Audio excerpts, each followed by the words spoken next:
하박국 3장 17절에서 19절로 천천히 한 목소리로 함께 읽겠습니다. 비록 무화과 나무가 무성하지 못하며 포도나무에 열매가 없으며 감람나무에 소출이 없으며 밭에 먹을 것이 없으며 우리의 양이 없으며 외양간에 소가 없을지라도 나는 여호와로 말미암아 즐거워하며 나의 구원의 하나님으로 말미암아 기뻐하리로다. 주 여호와는 나의 힘이시라. 나의 발을 사슴과 같게 하사 나를 나의 높은 곳으로 다니게 하시리로다. 이 노래는 지휘하는 사람을 위하여 내 수금에 맞춘 것이니라. 아멘. 할렐루야. 19세기 말 이 아프리카 콩고에서는 굉장히 비인격적이고 굉장히 무서운 일이 벌어지고 있었습니다. 이 콩고 민주공화국에 선교를 통한 문명화라는 목적으로 19세기 말에 이 콩고 사람들을 노예처럼 부리면서 고무나무에서 고무를 채취하는 노동 착취가 벌어졌어요. 근데 이 고무나무에서 고무 채취가 뭐 콸콸콸콸 나오는 게 아니라 밤새 한 방울 두 방울 이렇게 모이는 거예요. 그런데 이 고무를 할당량을 채우지 못하면 그 담당자를 그 자리에서 손을 잘라버리는 거예요. 그리고 인질을 잡아오고 사람들을 괴롭히고 대규모 학살도 서슴지 않았습니다. 19세기 말에 이미 문명이 좀 많이 발전하고 인권이 많이 발전했던 그 시기임에도 불구하고 수백만 명이 살해를 당했어요. 근데 이 살해한 사람들이 누구냐? 이 벨기에 사람들인데 이 벨기에 사람들의 배후에는 누가 있었냐면 당시 벨기에 국왕이었던 레오폴드 2세라는 국왕이 있는 거예요. 이 국왕이 콩고라는 한 나라를 카톨릭 선교라는 명목하에 그들의 노동력을 착취하면서 그 나라를 자기 소유처럼, 그 사람들을 마치 자기 소유물처럼 그렇게 취급하면서 부를 얻어서 자신의 왕궁을 화려하게 짓고 모든 미술품과 예술품으로 사치스럽게 생활을 하고 그러면서 막 잘 먹고 잘 살고 호의호식하면서 그렇게 살았어요. 근데 이게 문제가 안 될 리가 없죠. 이제 문제가 된 거예요. 그런데 문제가 됐는데도 불구하고 이 레오폴드 2세는 국제적으로 문제가 됐음에도 자신이 가지고 있는 많은 부로 주변국들을 외교력으로 다 무마시키고 또 이것을 막 언론에 공개하려는 언론사들도 많은 돈을 써서 다 무마시켰어요. 이 레오폴드 2세는 74세에 죽었는데 뭐 특별히 재판을 받거나 벌을 받거나 뭐 이 사람이 지었던 만행에 대해서 하나도 책임지지 않고 그냥 늙어서 숙환으로 죽은 거예요. 늙어서 제 명대로 다 살다가 제 명대로 사는 동안에 많은 부와 권력과 그런 모든 호화스럽고 사치스러운 삶을 누리다가 제 명대로 죽은 거예요. 여러분 이런 이야기를 들으면 어떤 생각이 듭니까? 드라마나 영화 같은 데서 보면은 우리가 소위 말하는 권선징악 또는 사이다 결말, 뭔가 우리의 답답한 속을 시원하게 내려주는 그런 결말이 있어야 될 것 같은데 실제로는 그런 결말이 일어나지 않더라는 거예요. 그럼 어떤 생각이 듭니까? 하나님 왜 가만히 계십니까? 하나님 좀 벌해 주십시오. 왜 저들을 그냥 가만히 두십니까? 하나님 좀 쳐주십시오. 이런 생각이 드는 것이 마땅하죠.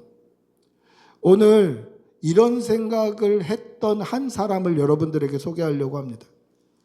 오늘 우리가 읽었던 하박국 선지자의 찬송의 시는 이거는 찬송가 가사예요. 노래 가사, 시입니다. 굉장히 아름답고 굉장히 충만하고 풍성한 은혜가 들어가 있잖아요. 그런데 이 아름답고 충만하고 풍성한 이 은혜의 고백이 충만하고 풍성한 은혜 가운데 나온 게 아니에요. 하박국서는 총 3장으로 되어 있는데 우리가 읽었던 이 3장은 맨 마지막 장입니다. 그런데 하박국서는 1장을 보시면 이 하박국 선지자의 불평과 원망으로 시작해요. 우리 한번 읽어볼까요? 하박국 1장 2절에서 4절 한번 읽어보겠습니다. 하박국 1장 2절에서 4절 같이 읽어봅니다.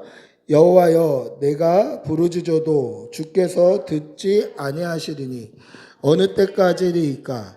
내가 강포로 말미암아 외쳐도 주께서 구원하지 아니하시나이까? 어찌하여 내게 죄악을 보게 하시며 패역을 눈으로 보게 하시나이까? 겁탈과 강포가 내 앞에 있고 변론과 분쟁이 일어났나이다. 이러므로 율법이 해이하고 정의가 전혀 시행되지 못하오니 이는 악인이 의인을 애워쌌으므로 정의가 굳게 행하여 짐이니이다. 아멘. 이 불평과 원망, 여러분 선지자가 하나님 앞에 불평하고 원망할 수 있습니까? 할 수 있어요. 여러분 성도의 삶에 불평과 원망이 없을 수 있나요? 우리가 믿는 믿음 안에 있는 성도라고 불평과 원망이 없을 수 있습니까? 그렇지 않아요. 우리의 삶에도 불평과 원망은 일어날 수 있고요. 목사이지만 제 삶 가운데도 불평과 원망은 일어날 수도 있어요. 선지자인 하박국 선지자의 삶에도 불평과 원망은 있을 수 있다는 거예요. 근데 중요한 게 뭐냐면 만약에 우리의 삶 가운데 불평과 원망이 일어날 때 그것을 하나님께 아뢰시기를 바랍니다. 하나님께 아뢰세요. 하나님께 솔직한 마음으로 하나님 저 이런 거 섭섭합니다. 이런 거 아픕니다. 이런 거 상처가 됩니다. 이런 거 정말 답답하고 힘듭니다. 라고 우리의 불평과 원망을 하나님께 아뢰시면 불평과 원망으로 시작했지만 기도로 마치게 되는 거예요. 불평과 원망으로 출발을 했지만 기도로 끝나는 거예요. 그것을 저는 수도 없이 많이 체험했어요. 여러분 사람들에게 불평과 원망을 이야기하면 어떻게 됩니까? 해결이 안 돼요. 해결이. 아니면 나 자신에게 막 얘기하면 어떻게 됩니까? 상처만 돼요. 상처만. 그러니까 이 불평과 원망이 없을 수 없는데 성도는 이것을 믿음으로 하나님께 아뢰야 돼요. 사랑하는 성도 여러분, 하나님께 여러분들의 모든 아픔을 토하는 성도들이 되시기를 바랍니다. 그러면 그것이 기도가 됨을 믿으시기 바랍니다. 오늘 하박국 선지자도 하나님 앞에 자신의 불평과 원망을 다 토해냅니다. 이것을 보면 하박국 선지자가 가지고 있었던 불평이 크게 세 가지였다는 것을 알 수 있는데 이 크게 세 가지의 불평과 원망의 제목을 보면 하박국 선지자가 지금 처한 상황을 좀 유추할 수 있는 힌트가 돼요. 첫 번째 불평과 원망이 뭡니까? 강포와 겁탈로 말미암아 하나님께 기도해도 하나님이 듣지 아니하셨다라는 거예요. 여러분, 우리가 때로는 하나님께 기도했을 때 하나님께서 듣지 아니하시는 것 같이 느껴질 때가 종종 있습니다. 뿐만 아니라 우리의 기도가 하나님께 상달되지 아니하고 그냥 다 떨어지는 것처럼 느껴질 때도 있어요. 기도를 해도 변하는 것도 하나도 없고 기도를 해도 바뀌는 것이 눈에 보이지 않을 때도 수도 없이 많아요. 그러면 우리는 어떻게 생각이 됩니까? 하나님 제가 이렇게 기도했는데 변하고 바뀌는 게 하나도 보이지 아니하는 걸 보니 하나님 제 기도 안 들어주셨군요. 이렇게 생각해요. 응답하지 않으셨군요. 이렇게 생각해요. 근데 그것이 아니라는 거죠. 여러분 하나님의 응답은요. 우리가 기도하는 순간 이미 응답은 끝나는 거예요. 우리가 하나님 앞에 기도하는 순간 하나님은 이미 응답하신 거예요. 우리의 기도를 들으심으로 하나님은 응답하신 거고 우리가 기도한 대로 해주실지 안 해주실지는 하나님의 절대 주권 안에 있는 거기 때문에 우리가 판단할 수 없는 거예요. 근데 우리는 스스로 어떻게 판단합니까? 하나님 성공하게 해주십시오 했을 때 성공하면 응답했는 줄 알아요. 근데 성공하지 못하면 응답되지 않았다고 생각해요. 하나님 이번 시험에 합격하게 해주십시오라고 기도했을 때 합격하면 응답했는 줄 알아요. 근데 합격하지 않으면 응답되지 않았다고 생각하는 거예요. 그러니까 하나님의 주권을 침해하는 거죠. 여러분, 저와 여러분이 하나님 앞에 기도할 때 우리의 기도가 하나님께 상달되지 않는 것 같고 잠잠한 것 같고 아무 일이 일어나지 않는 것 같아서 하나님 지금 제 기도 듣고 계십니까? 라는 생각이 들지라도 하나님은 이미 응답하셨음을 믿으시기 바랍니다. 그런데 왜 이렇게 잠잠하죠? 왜 하나도 변하지 않죠? 왜 우리 눈으로 확인할 수 없습니까? 그 이유는 하나님이 역사하시는 과정 안에 있고 하나님이 인도해 가시는 과정 안에 있기 때문에 그런 거예요. 결과는 우리의 삶 가운데 보지 못할 수도 있어요. 하나님의 약속과 하나님의 섭리와 하나님의 인도하심은 우리 생이 끝나고 나서 응답할 수도 있어요. 하나님이 이루어 가시는 과정이에요. 한번 생각해 보십시오. 하나님께서 아브라함에게 하늘의 별과 같은 자손을 약속하셨습니다. 근데 아브라함이 살아있는 동안에 하늘의 별과 같은 자손을 보지 못했어요. 기껏 본 게 이삭과 야곱과 에서예요. 3명의 하늘의 별과 같은가요? 아브라함이 살아있는 동안에는 그 하나님의 약속을 보지 못했어요. 그럼 하나님의 약속이 거짓이었던가요? 그렇지 않다라는 거죠. 지금 전 세계에 퍼져 있는 믿음의 자손들이 있지 않습니까? 이미 천국 간 믿음의 자손들도 있지 않습니까? 셀 수가 없는 거죠. 하나님은 이 약속을 신실하게 이루어 가시는 거예요. 따라서 우리가 기도해도 하나님이 침묵하시는 것처럼 느껴질 때가 왜 없겠습니까? 우리의 기도가 하나님 앞에 상달되지 않고 그냥 땅에 떨어지는 것 같은 그런 답답한 심령을 느낄 때가 왜 없겠습니까? 그러나 기억하십시오. 하나님이 인도하시는 과정 가운데 서 있는 거예요. 하나님의 절대 주권을 분명히 믿고 그 믿음으로 날마다 감사하며 기도하는 성도들이 되시기를 축복하고 기도합니다. 할렐루야. 하박국 선지자의 불평이 뭡니까? 강포와 겁탈로 말미암아 하나님께 기도해도 하나님이 듣지 아니하시는 것 같았다라는 거예요. 여러분, 강포랑 겁탈은 권력자나 높은 직위에 있는 사람들이 약한 사람들을 괴롭히고 강제로 뺏는 것을 강포와 겁탈이라고 얘기해요. 이것은 사회적인 폭력이죠. 내가 높은 직위에 있다고, 내가 힘이 좀 있다고 약한 사람들을 뺏고 약한 사람들의 물건을 탐하는 거예요. 사회적인 폭력이에요. 아마 하박국 선지자가 피해자였던 것 같아요. 그리고 강포와 겁탈을 행하는 자들은 이방인들도 아니고 유대인이었던 것 같아요. 그래서 하나님 앞에 기도했는데 바뀌는 것이 없더라는 거예요. 두 번째 불만이 뭡니까? 하박국 선지자는 변론과 분쟁을 해야만 했습니다. 하박국 선지자에게 변론과 분쟁이 일어난 거예요. 여러분, 변론, 분쟁 이런 말을 우리가 일상적으로 자주 사용하던가요? 잘 사용 안 해요. 변론과 분쟁이란 말을 왜 일상 용어로 잘 사용하지 않냐면 이건 법정에서 사용하는 법정 용어이기 때문에 그렇습니다. 변론과 분쟁이 일어났다. 그 말은 뭐냐면 아마 하박국 선지자에게 높은 직위에 있는 사람들이 강포와 겁탈을 했고 그것으로 말미암아 이 하박국 선지자가 세상 법정 가운데 재판 가운데 소위 고소를 했던 것 같아요. 당연히 내가 이길 줄 알았지. 저들이 잘못했고 내가 피해자니까 당연히 내가 이길 줄 알았는데 이 법이 왜곡이 되고 뇌물을 쓰고 높은 사람들의 편을 들어주면서 이게 변론거리가 되고 분쟁거리가 되더라는 거예요. 아니, 당연히 내가 이기는 건데 이게 무슨 변론거리가 되고 분쟁거리가 돼. 이걸 가지고 왜 싸워야 되는 거야. 이게 답답한 거예요. 보니까 저 사람들은 돈도 있고 권력도 있고 힘도 있고 백도 있고 그래서 공의로운 재판이 이루어지지 못하는 시대가 된 거예요. 그래서 하박국 선지자가 다시 뭐라고 이야기합니까? 세 번째 불만은 율법이 해이하고 정의가 시행되지 못하는 시대가 된 것이 불만이에요. 그래서 최후의 수단으로 하박국 선지자가 신앙심에 호소를 하는 거예요. 신앙의 양심에 호소해 본 거예요. 그런데 율법이 해이하고 정의가 시행되지 못하는 시대가 된 거예요. 이 말은 뭡니까? 하나님의 말씀, 율법의 권위가 땅에 떨어졌다라는 거예요. 이스라엘 백성들인데 하나님의 말씀이 이러하다라고 해도 콧방귀 뀌는 거예요. 하나님의 말씀대로 신앙의 양심에 호소해봐도 호소가 안 되는 거예요. 이게 지금 하박국 선지자가 살고 있는 시대의 특징이었다라는 거죠. 사회적으로 폭력적인 사회입니다. 법적으로도 윤리적으로도 영적으로도 완전히 타락한 시대예요.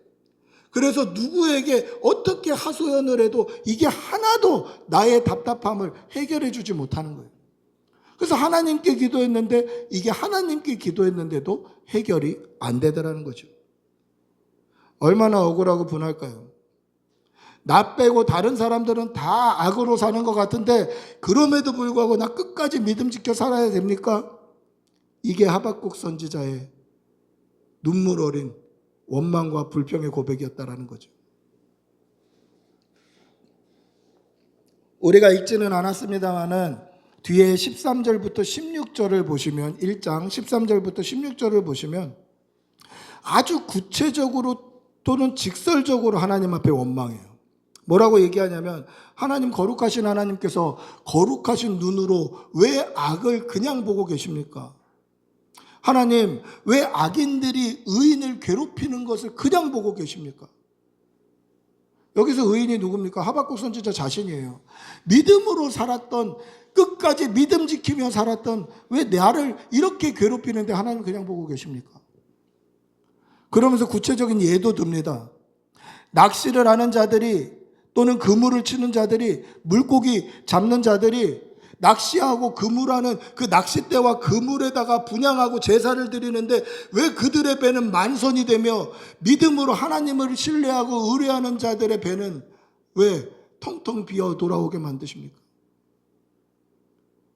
왜 우상 숭배하는 자들, 왜 하나님의 말씀을 멸시하고 해이하게 생각하는 자들, 그들을 복을 주시고 그들이 잘 먹고 잘 살게 만드십니까?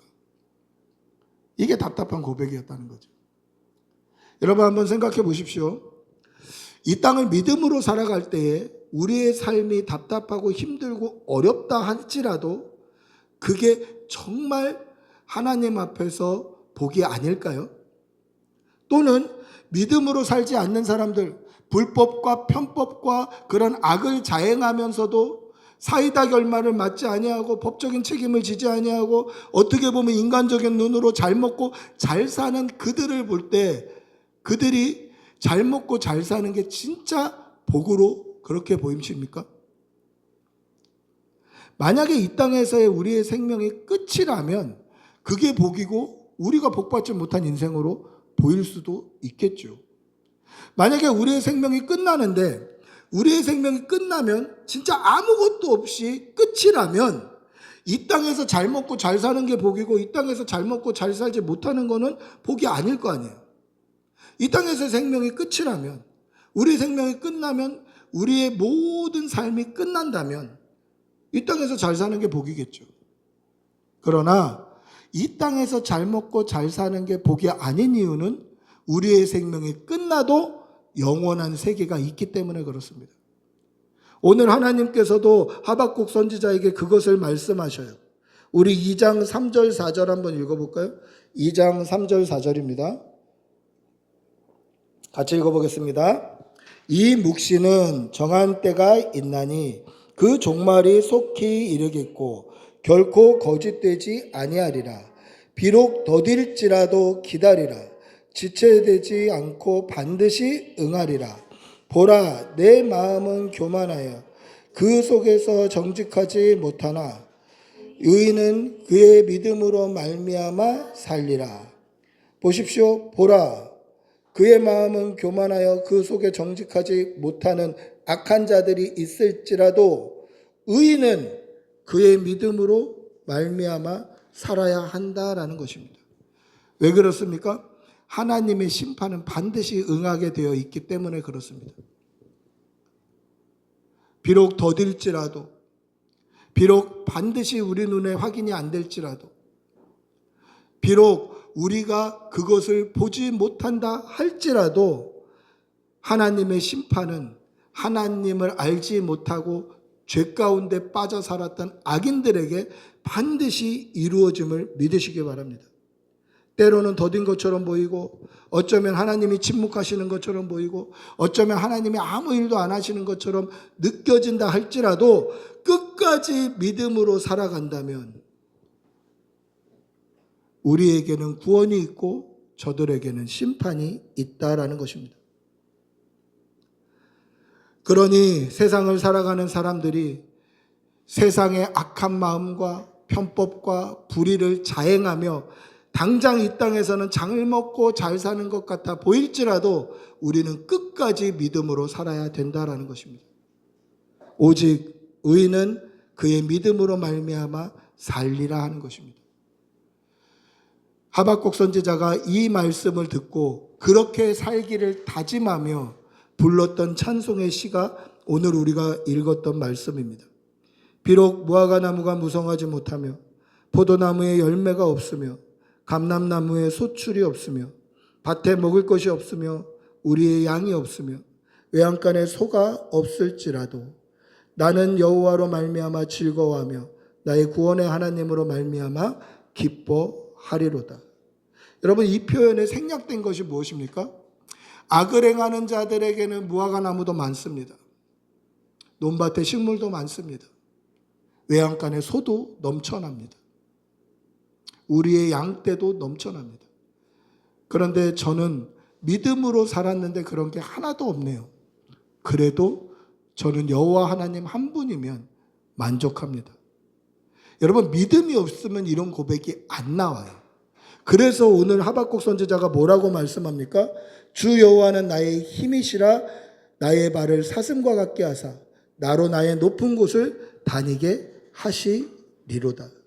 제가 이 말씀을 묵상하면서 가장 시간을 들여서 묵상했던 구절이 바로 이 구절이에요. 이 구절이 잘 이해가 안 됐어요. 이게 무슨 의미일까? 그리고 이 고백과 왜 이어서 나오는 말씀일까? 우리 생각에는 사슴은 그냥 들에서 뛰어다니고 산에서 뛰어다니잖아요. 근데 여기서 사슴이라는 표현을 한 히브리어 원어는 어떤 표현이냐면 이 수컷 사슴류를 다 가리키는 말이에요. 그래서 수컷 사슴류 중에 보면 우리가 가끔 뭐 유튜브나 이런 데 보면 낭떠러지 같은 벼랑에 서 있는 사슴들이 있어요. 그러니까 짐승이 나를 해하지 못하도록 낭떠러지나 벼랑 끝에 높은 곳에 사는 사슴들, 그 사슴을 가리키는 거예요. 이 말은 무슨 뜻입니까? 세상 사람들이 범접할 수 없을 정도로 나는 구별된 사람이란 뜻이에요. 여러분, 이 말이 의미하는 것은 내가 이 땅 가운데 살면서 세상을 부러워하고 잘 먹고 잘 사는 사람들을 부러워하며 같은 가치관과 같은 생각과 같은 우선순위와 같은 삶의 기준으로 살아가면서 억지로 그냥 나는 사실 속마음은 부럽지만 그냥 말로만 하나님이면 충분합니다라고 하는 게 아니라 정말 그들의 삶과 나는 완전히 구별되어서 그들의 삶이 감히 우리의 삶을 번접할 수 없을 정도로 구별된 성도의 삶으로 하나님으로 충만하고 하나님으로 풍성하다는 믿음의 고백이라는 거죠. 실제는 아닌데 억지로 하는 게 아니라 정말 그러하다는 거예요. 여러분, 우리에게도 이러한 믿음이 필요합니다. 세상을 부러워하면서 속으로만 여호와 하나님으로 충만합니다. 풍성합니다. 저는 하나님만 있으면 됩니다가 아니라 우리의 발이 높은 낭떠러지 위에 자리 잡고 있는 벼랑 끝에 자리 잡고 있는 사슴들처럼, 그러나 그곳에서도 평안하고 안전한 사슴들처럼 세상의 어떤 악함과 어떤 괴로움과 어떤 가치관이나 우선순위가 우리를 아예 틈타지 못할 정도로 완전히 구별되어서 완전히 하나님과 가까운 상태로 믿음으로 살아내므로 세상의 기준이 범접할 수 없도록 그렇게 믿음의 삶을 살아내는 성도들이 되시기를 축복하고 기도합니다. 말씀을 맺습니다. 앞에 서두에 말한 벨기에의 국왕 레오폴드 2세가 이 땅에서 성공한 삶처럼 보이던가요? 화려한 왕궁을 짓고 모든 예술품과 미술품으로 호의호식하고 사치스러운 생활을 하고 그렇게 살다가도 제명 다 살고 아무 처벌 안 받고 그렇게 살았던 인생이 정말 성공한 인생처럼 보이던가요? 그렇지 않다라는 것이죠. 하나님께서 그 악을 반드시 갚아 주시는 것입니다. 중요한 것은 이 땅에서 얼마나 누리고 얼마나 가지며 얼마나 만끽하고 살았느냐가 아니라 우리가 하나님 앞에서 어떤 사람인가라는 것이고 우리가 어떤 믿음의 성도인가라는 것입니다. 세상과 구별되이 믿음으로 승리하며 살아가시고 세상을 부러워하지 말고 오직 하나님만 갈망하며 살아가시는 성도들이 되시기를 축복하고 기도합니다.